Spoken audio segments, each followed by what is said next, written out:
3 million tons of baked goods every year, all made with one species of bacteria. Scientists named it after a city, San Francisco. But here is something that might surprise you. That bacteria does not come from a factory. It lives inside a colony, a wet, bubbling ecosystem of wild yeast and bacteria that must be fed every single day. Stop feeding it. It dies. San Francisco's oldest continuously operating business is a bakery. The most valuable thing inside it is not the ovens. It is a bucket of living dough that has been kept alive since 1849. The bread is not the product. The colony is. 1849, San Francisco. A French baker named Isidore Boudin arrives from Burgundy during the gold rush.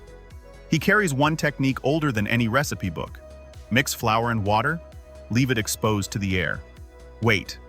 Wild yeast and bacteria settle into the paste on their own. In France, this made a predictable bread. Mild tang, decent crumb, nothing unusual. In San Francisco, something nobody expected. The fog, the marine air, the wild bacteria drifting off the bay. The result was a mother dough unlike anything Boudin had baked in Europe. Tangier, chewier, crustier. He did not engineer it, the city did. Gold miners carried their own starters into the Sierra Nevada. On freezing nights, they slept with the dough against their bodies, not to bake, to keep the organisms alive. The starter was not an ingredient, it was a companion. Lose it, and you start over from nothing. Then something else happened. April 18th, 1906. The San Francisco earthquake. Fires sweep the city block by block. Louise Boudin grabs a wooden bucket of mother dough and runs out the back door, minutes before the bakery burns flat. Everything else was lost. The ovens, the storefront, the flour, but the starter survived. It has been fed every single day since. 177 years, still alive, still baking. Here is the thing nobody tells you. Each morning, a baker reaches into the mother dough, pulls a portion out, mixed with flour and water, the production starter. It sits in a warm spot and ferments for 4 to 8 hours. You wait. Nothing to do but wait. When ready, it smells like yogurt crossed with raw beer.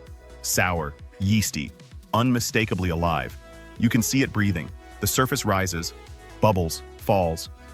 The mixing stage uses exactly 4 ingredients: unbleached bread flour, water, salt, mother dough, no sugar, no oil, no preservatives, no commercial yeast. That is it. After mixing, the dough sits untouched for 20 to 60 minutes. Bakers call this the rest. The flour soaks up the water. Slowly, the dough starts building structure on its own. Stretchy, elastic, no kneading required. It is already forming the framework that traps air, in silence, without anyone touching it. Then comes the long wait. The dough rests in a covered container at 24 to 26 degrees Celsius for 4 to 12 hours. 2 things happen at once.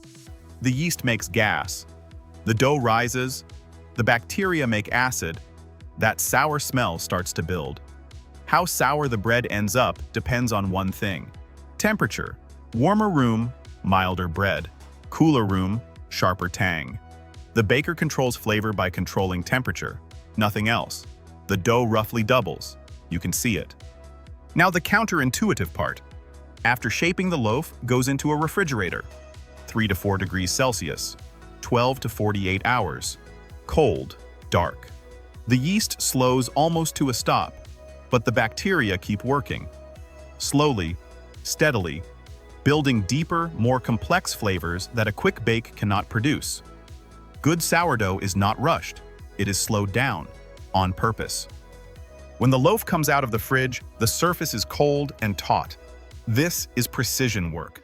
The baker holds a razor-sharp blade called a lame and slashes the surface. Deliberate lines. Quick wrist. The dough peels open slightly where the blade just passed. These cuts control where the bread expands. Without them, the crust tears at random. The oven runs at 230 to 260 degrees Celsius. In the first 10 minutes, steam is injected into the chamber. Steam keeps the crust pliable for full expansion. Bakers call this oven spring. After the steam vents, the crust starts browning. You can watch it happen through the oven glass. golden, glassy, blistered. The crust that cracks when you press it. One more rule. Cool the loaf for at least 2 hours before cutting. Slice it early and the crumb is gummy. Not because it is underbaked, the inside is still setting. Patience is the last ingredient. 4 ingredients. Up to 60 hours, no shortcuts. Walk into any grocery store, find the bread labeled sourdough, pick it up, read the ingredients. Most list commercial yeast, vinegar, citric acid, dough conditioners, and preservatives. John Davis, master baker, former vice president of research and development at La Brea Bakery, has said what the industry knows but does not advertise. Most commercial sourdough never touched a living starter. The tang is simulated. Vinegar or citric acid replicates the sourness. Commercial yeast handles the rise in under 2 hours. No fermentation, no colony, no waiting. Bakers have a name for it: sourfaux. The United States has no legal definition of sourdough. France does. Germany does.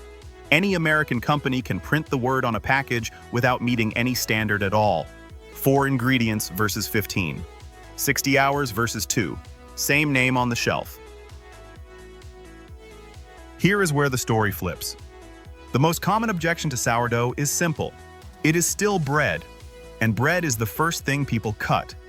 But sourdough fermentation does something commercial baking does not. Grain naturally contains something that blocks your body from absorbing minerals, iron, zinc, magnesium, calcium. The long, slow ferment breaks it down. Some studies found it completely gone after a full sourdough ferment. Completely. The bacteria also break down a portion of the gluten into smaller, easier pieces. Sourdough is not gluten-free. It never will be. But it is a fundamentally different product than the loaf next to it on the same shelf. Try this. Next time you pick up a loaf labeled sourdough, flip it over, read the ingredients. If you see yeast, vinegar, citric acid, or ascorbic acid, it was flavored to taste sour, not fermented. Real sourdough lists flour, water, salt, and culture. Nothing else. Takes 5 seconds. One caveat. Sourdough is not safe for people with celiac disease. Fermentation reduces gluten significantly. It does not eliminate it. Reduced is not gone. This is not good bread versus bad bread. These are 2 different products sharing one name. One is fermented by a living colony over 2 days. The other is inflated by commercial yeast in 2 hours. Flavored to approximate what the original tastes like. The reason the original became the specialty is not complicated. Commercial yeast was isolated in 1868. Within a generation, it replaced the only method humans had used to leaven bread for 5,000 years. The shortcut became the standard. The original became the exception. Somewhere in San Francisco right now, a baker is reaching into a bucket of dough.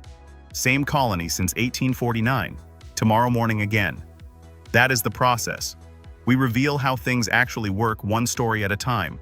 If there is something you would like us to explore next, let us know. Until then, trust the process.